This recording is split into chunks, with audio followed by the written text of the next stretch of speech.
The antique sapphire ring felt cold against my trembling fingers as I held it up to the light, searching for any sign that this wasn't really happening. But there was no mistaking the intricate Celtic knot pattern etched around the band, or the way the stones caught the afternoon sun streaming through the pawnshop window. This was my grandmother's engagement ring, the one that had been passed down through 4 generations of women in my family, the one that was supposed to come to me. Before we jump back in, tell us where you're tuning in from, and if this story touches you, make sure you're subscribed, because tomorrow I've saved something extra special for you. The pawnbroker, a weathered man in his 60s with kind eyes behind wire-rimmed glasses, watched me with growing concern. "Miss, were you all right? You look like you've seen a ghost." I couldn't speak. My throat felt like it was closing up as I stared at the matching wedding band nestled in the velvet display case beside it. These rings had been in my jewelry box just 3 months ago, safely tucked away in the small wooden chest my grandmother had given me before she passed. The same chest that had been in my bedroom in the house I shared with my husband Daniel and his mother, Margaret. My name is Isabella, and I should have known something was wrong the moment Margaret suggested I keep my grandmother's jewelry in the house safe instead of my personal jewelry box. She had made it sound so reasonable, so caring. "These pieces are far too valuable to leave sitting around, dear," she'd said with that practiced smile of hers. "What if we had a break-in? You'd never forgive yourself if something happened to your family heirlooms." I'd been hesitant at first. My grandmother, Rose Murphy, had been the strongest woman I'd ever known. She had immigrated from Ireland with nothing but those rings and a fierce determination to build a better life for her family. She'd worked as a seamstress for 40 years, saving every penny to buy the small house where I'd spent countless childhood afternoons learning to bake her famous soda bread and listening to stories about the old country. When Grandma Rose was diagnosed with Alzheimer's 3 years ago, she'd made sure to give me those rings while she still remembered what they meant. "These belong to my mother and her mother before that," she'd whispered, pressing the small velvet box into my hands. "Promise me they'll stay in the family, Isabella. Promise me they'll go to your daughter someday." I'd promised, tears streaming down my face as I slipped the engagement ring onto my finger.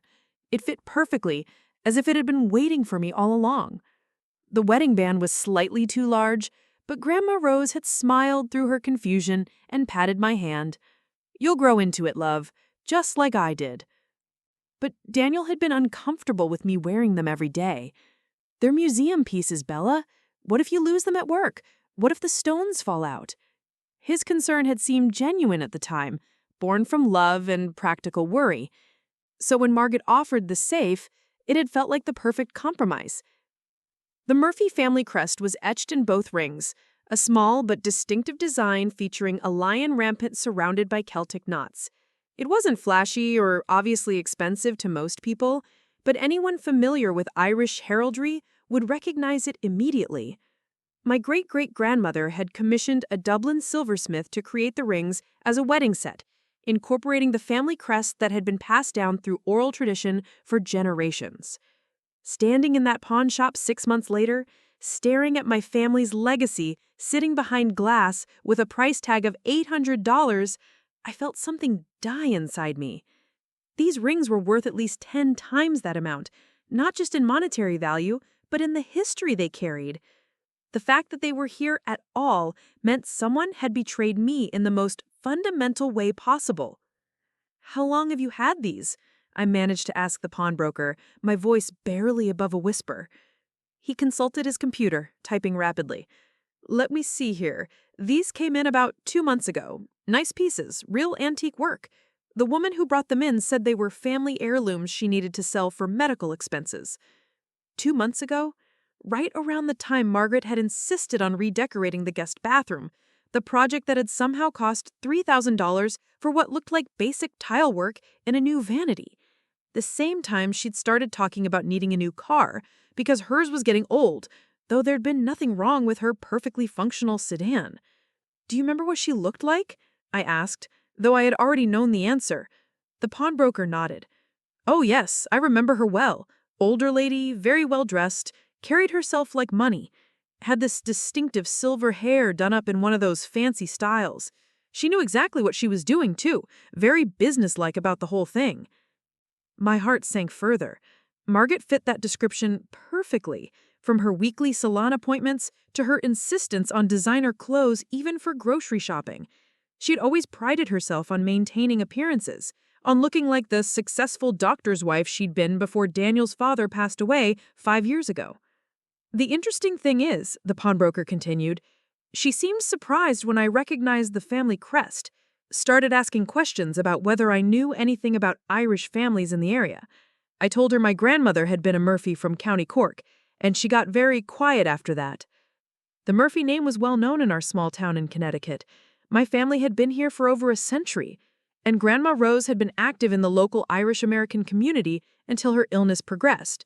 The Celtic Cultural Center displayed a photograph of her and my grandfather from their 50th anniversary, and there was even a small plaque in the town library honoring her volunteer work with literacy programs. Anyone who'd lived here long enough would know that name, would know those rings belonged to the Murphy family. Margaret had lived in this town for 30 years. She'd known my grandmother personally, had sat at her kitchen table drinking tea and eating her biscuits when Daniel and I were dating. She'd looked Rose in the eye and complimented those very rings, asking about their history and admiring the craftsmanship. "I'd like to buy them back," I said, reaching for my purse with shaking hands. The pawnbroker's expression softened. "I was hoping you'd say that. When that woman brought them in, something didn't sit right with me. She was too eager to get rid of them, you know? And when she couldn't tell me anything about the family history behind the crest, I got suspicious. These aren't the kind of pieces you sell unless you're desperate." As I counted out the cash, my mind was racing. This wasn't just theft. Margaret had violated my trust, stolen my grandmother's memory, and sold the most precious things I owned. But more than that, she'd looked me in the eye for 2 months, listened to me worry about my missing rings, watched me tear apart my bedroom looking for them, and said nothing. I'd been planning to give the engagement ring to Daniel when he proposed, which we'd been discussing more seriously lately. I'd imagined our future daughter wearing these same rings someday, carrying on the tradition that Grandma Rose had entrusted to me. Margaret hadn't just stolen jewelry, she'd stolen generations of family history and tradition. Walking back to my car with the small velvet box clenched in my purse, I realized this was about so much more than the rings themselves. This was about respect, about family, about the kind of person who could look at a grieving granddaughter's most precious possessions and see nothing but cash. Margaret had shown me exactly who she was. Now, I needed to decide what I was going to do about it. I drove home in a daze, the velvet box burning a hole in my purse. Every traffic light seemed to last forever, giving me too much time to think about what Margaret had done, too much time to let the betrayal sink in. By the time I pulled into our driveway, my shock had transformed into something colder, more calculated. Daniel's car was there, which meant he was home early from his shift at the hospital. Margaret's silver Mercedes sat beside it, pristine as always. She'd probably spent the afternoon shopping or having lunch with her book club friends, the same women who'd known my grandmother and would be horrified to learn what Margaret had done. I sat in my car for a moment, staring at the house we'd all shared for the past 2 years. It had seemed like such a practical arrangement when Daniel's father died and left Margaret with a mortgage she couldn't handle on her widow's pension. Daniel had suggested we move in to help with expenses while we saved for our own place. I'd been hesitant about living with his mother, but she'd been charming during our courtship, always complimenting my cooking and asking about my work at the elementary school. The first few months had been fine. Margaret had her routines, and I'd learned to work around them. She liked her morning coffee at exactly 7, preferred the thermostat at 68, and needed the local news on during dinner. Preparing and narrating this story took us a lot of time, so if you are enjoying it, subscribe to our channel. It means a lot to us. Now back to the story. Small accommodations that seemed reasonable for keeping peace in the household. But slowly, subtly, things had begun to change. She'd started making comments about my housekeeping, suggesting I wasn't pulling my weight. She'd criticize my cooking, always with a sweet smile and a suggestion for improvement. When I'd redecorated our bedroom, she'd walked through it with pursed lips, commenting that the colors were interesting choices, in a tone that made it clear she disapproved. The worst part was how she'd begun inserting herself into my relationship with Daniel. She'd interrupt our conversations with urgent needs that always required his immediate attention. She'd make plans for family dinners on nights when Daniel and I had scheduled time together. When I'd mentioned feeling overwhelmed with wedding planning, she'd swooped in and taken over, making decisions about flowers and venues without consulting me. I'd started keeping a small journal of these incidents, initially just to help me process my feelings. Daniel loved his mother, and I didn't want to create conflict by complaining about what might seem like minor issues. But looking back through those entries now, I could see a pattern of deliberate undermining that I'd been too naive to recognize at the time. Walking into the house, I could hear them in the kitchen, their voices carrying the comfortable familiarity of mother and son. Margaret was telling Daniel about her afternoon at the country club, something about the ladies' auxiliary planning their annual charity auction. Her voice had that animated quality it always took on when she was the center of attention. "Isabella, dear, there you are," Margaret called out when she heard my footsteps. "I was just telling Daniel about the most wonderful idea for the auction. Mrs. Henderson suggested we ask families to donate heirloom pieces, things with real history behind them. Wouldn't that be lovely?" The irony was so thick I almost choked on it. Here she was, talking about the value of family heirlooms while my grandmother's rings had been sitting in a pawn shop for 2 months. I managed to smile and nod, not trusting myself to speak yet.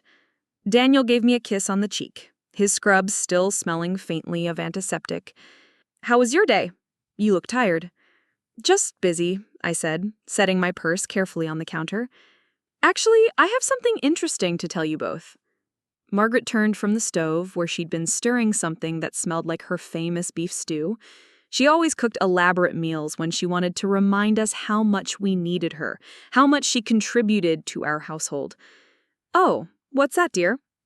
I pulled out my phone, a habit I'd developed over the past few months. Margaret had a way of denying conversations that reflected poorly on her, claiming she'd been misunderstood or that I was being overly sensitive. I'd started recording our interactions, initially just to play back for myself later to make sure I wasn't going crazy. "I went shopping downtown today. You know that little antique district near the library?" "Oh, yes, such charming shops," Margaret said, but something flickered in her eyes. "Find anything interesting?" "Actually, I did. I stopped by Henderson's Pawn and Jewelry. Just browsing, really. And you'll never guess what I found." Daniel looked mildly interested, probably expecting me to tell them about some vintage book or piece of pottery I'd discovered. He had no idea that anything was wrong. No reason to suspect his mother of anything more serious than her usual passive-aggressive behavior. Margaret had gone very still. The wooden spoon in her hand dripped stew back into the pot, but she didn't seem to notice. "What did you find?" Daniel asked, reaching for a beer from the refrigerator. I pulled out the velvet box and set it on the kitchen counter between us. "My grandmother's rings." The silence that followed was deafening. Daniel's beer bottle stopped halfway to his lips. Margaret's face went through a series of emotions so quickly I almost missed them.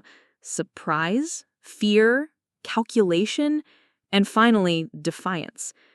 "Your grandmother's rings," Daniel repeated slowly. "But those are in the safe upstairs." "That's what I thought too," I said, opening the box to reveal the sapphire engagement ring and matching wedding band. "But apparently, they've been at Henderson's pawn shop for the past 2 months. Daniel set down his beer and picked up the engagement ring, examining it closely. "This is definitely yours. I remember when your grandmother gave it to you." He looked up at his mother, confusion clear on his face. "Mom, how did Isabella's rings end up in a pawn shop?" Margaret had recovered some of her composure, though her face was still pale. "Well, I'm sure there's some explanation. Perhaps there was a break-in we didn't know about, or maybe the safe was compromised somehow." "That's an interesting theory," I said, my voice remaining calm, except the pawnbroker remembered the person who brought them in quite clearly. He described an older woman with silver hair, very well dressed, who seemed to know exactly what she was doing. Margaret's jaw tightened. Well, that could be anyone. There are plenty of older women in this town who fit that description. You're right, I agreed. But here's the thing that really convinced me. I pulled out my phone again. Mr. Henderson mentioned that the woman seemed surprised when he recognized the Murphy family crest. She started asking questions about Irish families in the area. Daniel was staring at his mother now, pieces of the puzzle starting to come together in his mind. Mom, you knew Isabella's grandmother. You knew about the rings and what they meant to her family. I think you're both jumping to conclusions, Margaret said, but her voice had lost its usual confidence. This is all very circumstantial. You're absolutely right, I said. It would be circumstantial, except for one thing. I held up my phone. I have a recording of our conversation from 3 weeks ago, when I was crying about not being able to find the rings anywhere. Do you remember what you said to me? Margaret's eyes darted to the phone, then back to my face. I'm sure I was just trying to comfort you. Actually, you told me that I needed to accept that they were gone and move on. You said that maybe this was the universe's way of telling me not to live in the past. I paused, watching her face. You also suggested that modern jewelry was more practical anyway, and that I should let Daniel pick out something new when the time came. Daniel's face had gone from confused to horrified. Mom, please tell me you didn't do what this sounds like. Margaret straightened her shoulders, her mask of concerned innocence finally beginning to slip. I don't appreciate being accused of theft in my own home. Then explain how my rings ended up in a pawn shop. Explain how someone who knew enough about the Murphy family to ask questions about Irish families in the area happened to bring in the exact rings that went missing from your safe. The kitchen fell silent except for the bubbling of the stew on the stove. Margaret looked between Daniel and I, probably calculating whether she could still talk her way out of this. But the evidence was too clear, and we all knew it. Finally, she lifted her chin with the haughty expression I'd seen her use on waiters and store clerks when she wasn't getting her way. Fine, yes, I sold them, and I'd do it again. The words hung in the air like a slap. Daniel dropped the ring he'd been holding, and it clinked against the granite countertop with a sound that seemed impossibly loud in the sudden silence. You'd do it again? Daniel's voice was barely above a whisper, but there was something dangerous in his tone that I've never heard before. Mom, those rings belonged to Isabella's family for generations. Margaret's facade crumbled completely then, revealing the cold calculation underneath. Oh, please, Daniel. They were just sitting there collecting dust. Isabella never even wore them. What was the point of keeping them locked away when I had actual needs? Actual needs? I repeated, my voice rising despite my efforts to stay calm. You mean like redecorating the bathroom that was perfectly fine? Or buying a new car when yours worked perfectly well? I deserve to live comfortably, Margaret snapped.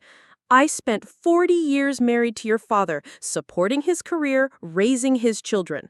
I shouldn't have to penny pinch in my golden years just because he didn't leave me as well provided for as I expected. Daniel stared at his mother as if seeing her for the first time. So you stole from Isabella. You violated her trust, our trust, because you felt entitled to live beyond your means? I didn't steal anything, Margaret said, her voice taking on that practiced, innocent tone again. I sold some old jewelry that was just sitting unused.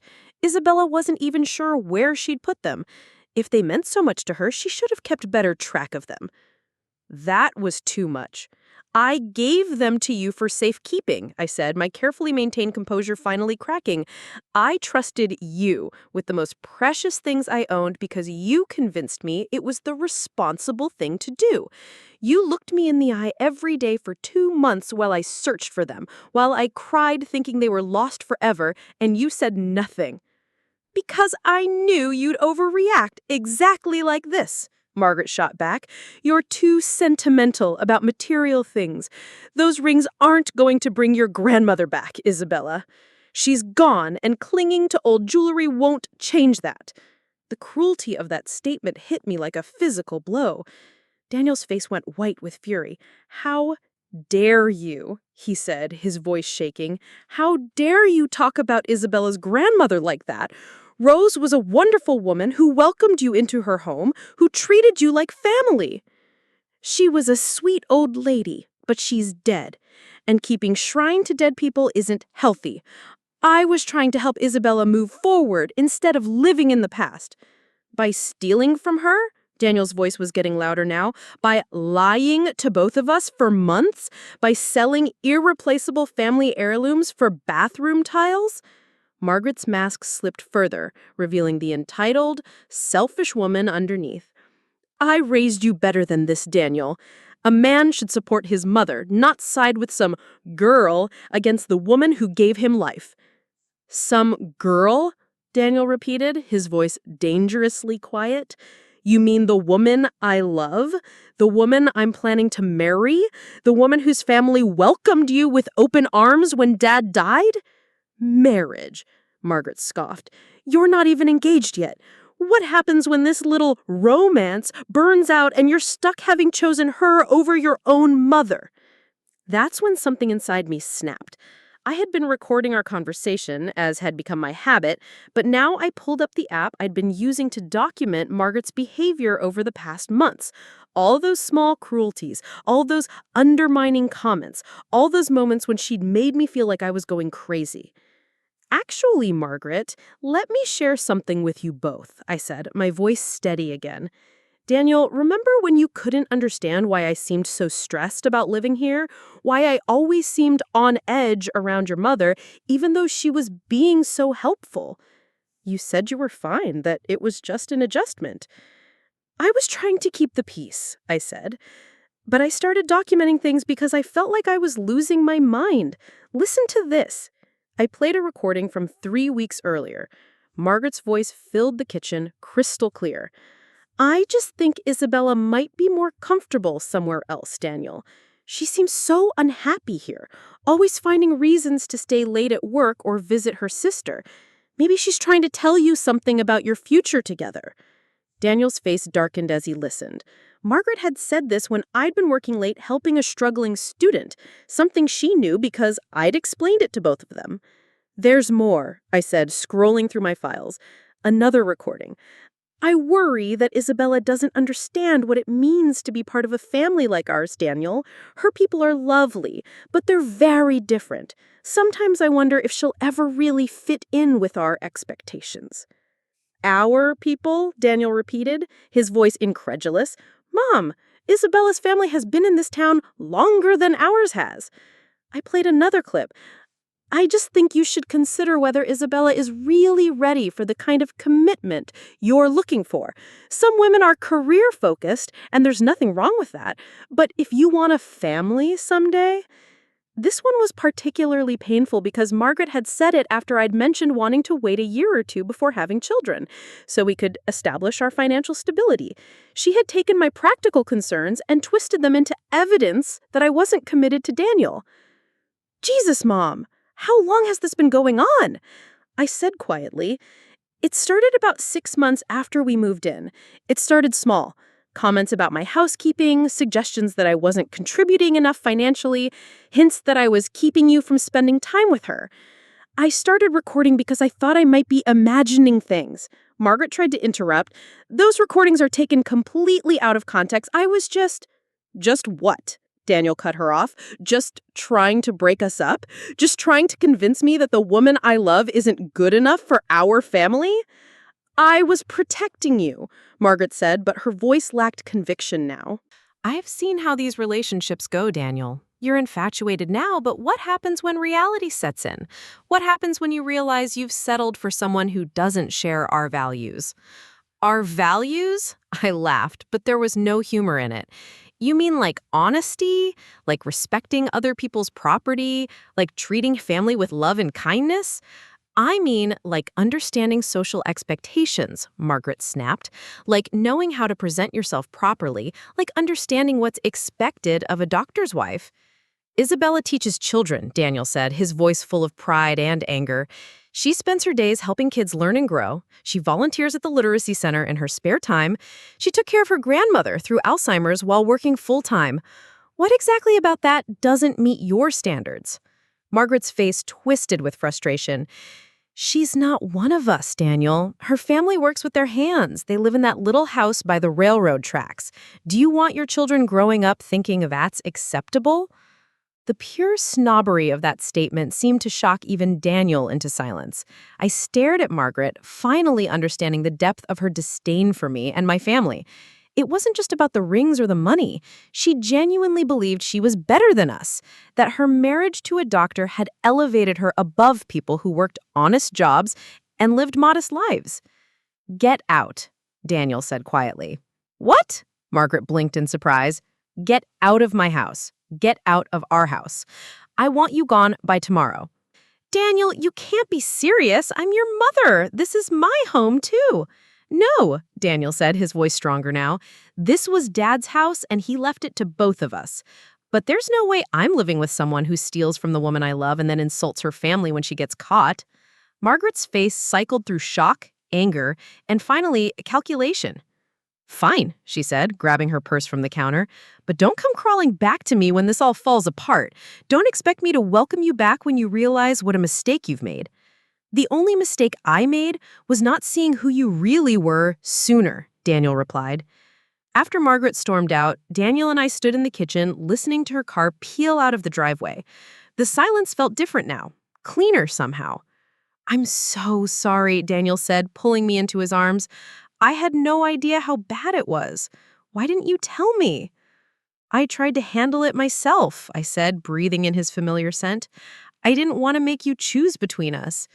"There was never a choice," he said firmly. "You're my future, Isabella. You and the family we're going to build together." 3 months later, Daniel proposed with my grandmother's engagement ring, just as I'd always dreamed. We were married 6 months after that in a small ceremony in my family's backyard, surrounded by people who loved us for who we really were. Margaret never apologized. She tried to contact Daniel a few times, claiming she'd been under stress and hadn't meant the thing she had said. She even sent a card, claiming she wanted to start fresh and forget about our misunderstanding. But Daniel had heard her true feelings too clearly to ever trust her again. We heard through mutual friends that she'd moved to Florida to live near her sister, where she apparently spent her time complaining about her ungrateful son who'd chosen a nobody over his own mother. The irony wasn't lost on me that she'd gotten exactly what she had always wanted, a life free from the burden of accepting me as family. Sometimes I catch Daniel looking at my rings with a sad expression, and I know he's thinking about everything we lost when his mother showed her true colors. But I remind him that we didn't lose anything real. We just saw the truth about someone who'd been pretending to care about us while working against our happiness all along. The rings are back where they belong now, and someday I'll pass them on to my own daughter with stories about the strong women who wore them before her. Women who valued love over appearances, family over status, and integrity over convenience. Women like my grandmother Rose, who would have been proud to see her great-granddaughter choose truth and self-respect over keeping the peace with someone who didn't deserve either. 2 years have passed since that confrontation in our kitchen, and life has taken on a peaceful rhythm that I never thought possible while living under Margaret's constant scrutiny. Daniel and I renovated the house completely, erasing every trace of his mother's influence and creating a truly homey space. The most satisfying change came when we converted Margaret's former bedroom into a nursery. Our daughter Emma was born 8 months ago, and she's already showing signs of the same fierce spirit that my grandmother Rose possessed. When I hold her tiny hand and tell her stories about her great-great-grandmother's journey from Ireland, I can almost feel the generations of strong women who came before us watching over her. Daniel has thrived without his mother's toxic presence. He's gotten a promotion at the hospital and started a support group for healthcare workers dealing with family estrangement. It turns out that Margaret's manipulative behavior was not unique, and Daniel found healing in helping others recognize and break free from similar patterns.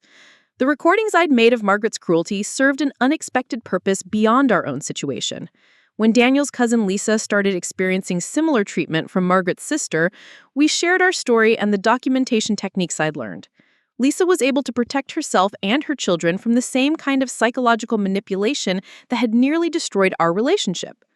The pawn shop owner, Mr. Henderson, became an unexpected friend. When I told him the full story, he was so moved that he refused to accept payment for the rings beyond what he had originally paid Margaret. He said seeing family heirlooms return to their rightful place reminded him why he'd gotten into the business in the first place. He now keeps my story in mind when evaluating whether sellers truly own the items they're bringing in. Last month, I received a call from Margaret's former neighbor who'd heard through the community grapevine about what had happened. She confessed that Margaret had approached her about selling some jewelry, claiming it belonged to a deceased relative who had no other family. The neighbor had declined, feeling something wasn't right about the situation, but she'd always wondered if she should have done more to investigate. Her call validated something I had suspected. Margaret had likely planned to steal and sell my rings long before she actually did it. The calculated nature of her betrayal somehow made it worse, knowing she'd spent months looking at those rings and seeing dollar signs instead of the love and history they represented. The rings are back where they belong now, and someday I'll pass them on to my own daughter with the complete story of the women who wore them before her. Women who knew that real wealth isn't measured in money, but in the love we leave behind and the integrity we maintain, even when it costs us everything. Up next, you've got 2 more standout stories right on your screen. If this one hit the mark, you won't want to pass these up. Just click and check them out.